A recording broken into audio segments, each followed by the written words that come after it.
Hey guys, what's going on? I've got something fun today. I'm gonna take you guys through one of my favorite off-season shoulder workouts. This is something that I used for about almost 12 months, once a week. In the course of my last off-season, brought my shoulders up a ton.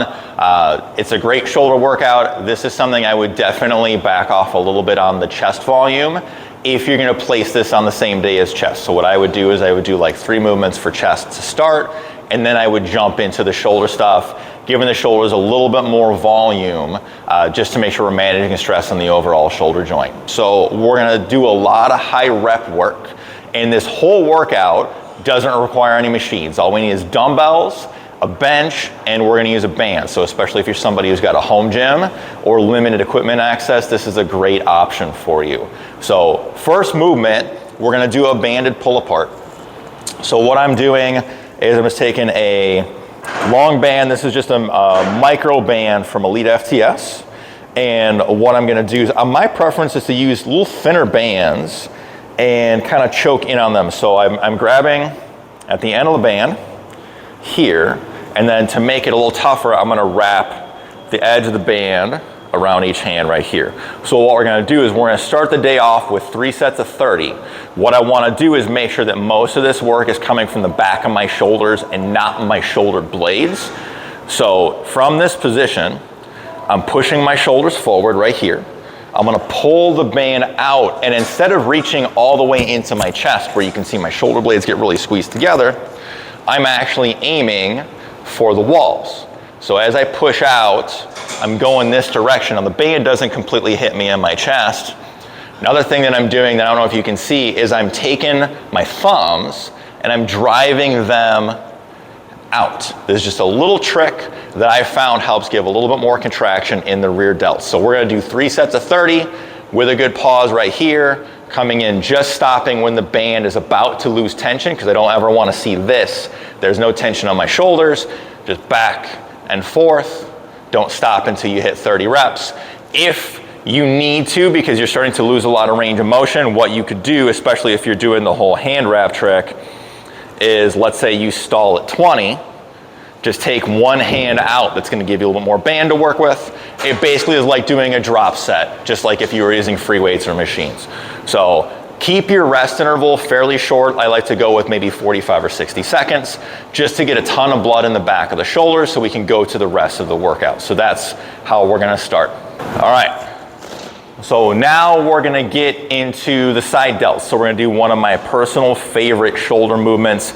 This is called a Gironda lateral swing, named after Vince Gironda, a popular trainer in the 70s and 80s for pro bodybuilders. This is a movement coined by him.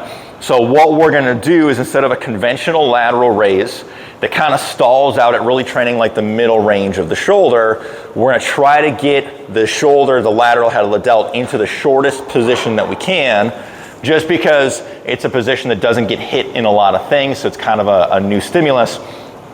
And again, these were tremendous for shoulder development, especially if you do them consistently. So what we're gonna do is we're gonna take a pair of dumbbells. One arm is gonna perform a regular lateral raise. The other arm is gonna drive up and across. I wanna try to get my lateral head of my delt into this real short position. I'm thinking about taking my fist and driving it up and across to the opposite wall while I bring my elbow up to my forehead. All right, so the elbow's gotta get nice and high. If you just push your fist across like this, you'll just feel a pump in your pecs. So I've got to get the elbow up so I can feel my side delt contract, and I'm still aiming this way with that fist. So I'll show you what a few reps looks like. So from this position, again, just driving up and across. Again, just almost hitting myself in the forehead with my forearm, up and across. I like to keep my reps around 12 or 15 here. Back and forth. I would alternate, because we gotta do both sides. I would not do all of your reps on one side, all right? So if you get to the point where either A, you cannot get this dumbbell all the way up, or if we're losing a lot of height here, stop the set. You know, I use 15, 17 pound dumbbells for sets of 12 to 15. Again, we're gonna do this as a standalone exercise. We're not pairing this with anything else. Keep your rest periods around 60, 70 seconds as you work through those. So that's exercise number 2. All right. Okay. Exercise number 3. So this is going to be the only pressing movement in this workout. I find that a lot of people, if you don't already have good shoulders from pressing, more pressing probably is not going to be the answer. So maybe a pressing movement during the workout I think is still good, but I wouldn't be hitting multiple versions of shoulder presses if they haven't already started to show you some shoulder growth. So my favorite shoulder press is the Arnold press. So basically what we're doing is, one, we're extending the range of motion compared to a standard dumbbell press. Here, we're starting with the movement with the elbows kind of racked against our rib cage. Our knuckles are underneath our chin. What we're doing is the very first motion is driving the arm up and out. I almost want to think like I'm staring at window blinds or curtains. I'm opening the curtains to get into a press position. This is going to bring in the rear head of the delt. It's going to bring in some of your external rotator muscles.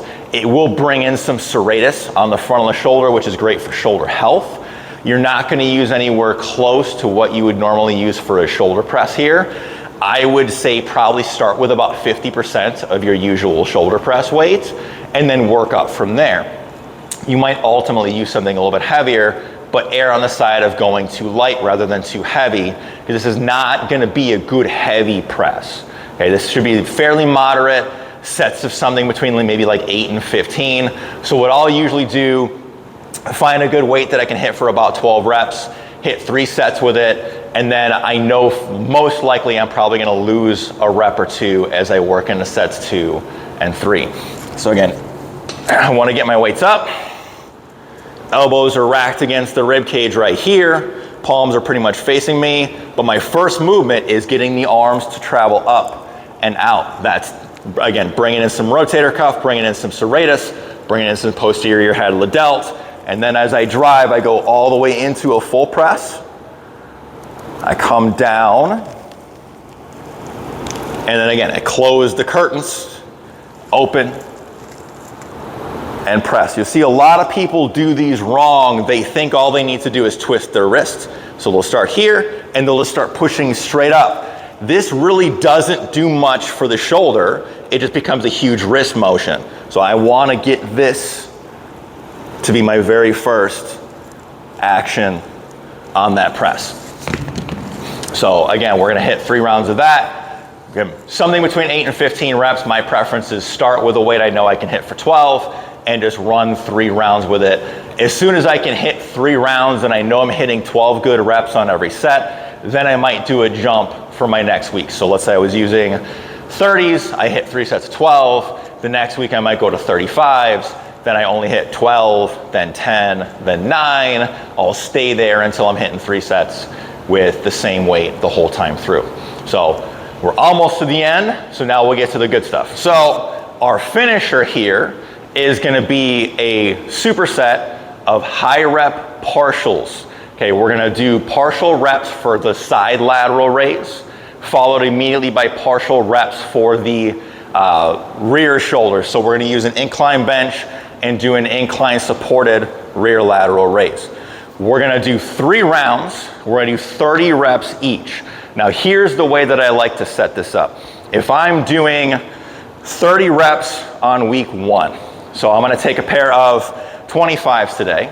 I'm going to do 30 reps of a side lateral, another 30 reps of a chest supported rear lateral.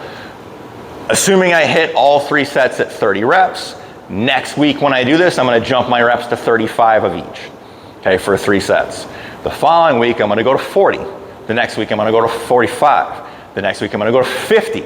Once I've worked my way in volume up to 3 sets of 50, then the following week, I'll jump the dumbbells up by 5 pounds, start all the way back at 3 sets of 30. You can run this. I ran this for almost 4 or 5 months before finally stalling out. So, and again, shoulders respond tremendously well to partial reps. So don't kind of sleep on this stuff. Partials are not great for all body parts, but they're fantastic for stubborn shoulders. The biggest thing is you have to kind of strap in mentally because it stings a lot. So I'll do a full set so you can kind of see what to expect. So I'm aiming for 30 reps. I'm just driving the dumbbells out. Straight off the side. I'm not aiming up, I'm aiming out. As I go, I'm probably gonna lose a little bit of height, but I'm using a dumbbell that I can get at least halfway up to start. Now I've completely not been counting this whole time, so I'm just gonna go for another 20 or 30 seconds. But one of the big things you wanna do when you're working partials, don't let the weights hit your thigh, and don't stop until you've hit your number of reps. So don't do 10, take a breath, do 10, take a breath. It's 30 reps nonstop. So 30 reps, we should be done in about 30 seconds. I'm gonna call that, let's call that 30. And then from there, I'm just going right over to the incline bench. Bring my chest down. And just like I did with the band at the beginning, I wanna make sure this stays in my shoulders and not my upper back. So I'm here, you can see I've kind of opened my shoulders up, I'm pushing the dumbbells down toward the floor, and now all I'm doing is driving the weights out wide. It's almost like I'm trying to scrape the dumbbells along the line of the floor. So again, it's out, it's not up. Same rules apply, don't let the weight stop until you've hit all of your reps, no matter how badly it stings.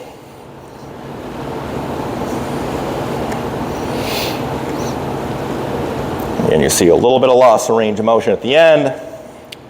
I'll do a few more. Again, I haven't been counting, but I'm betting we're probably getting fairly close to 30.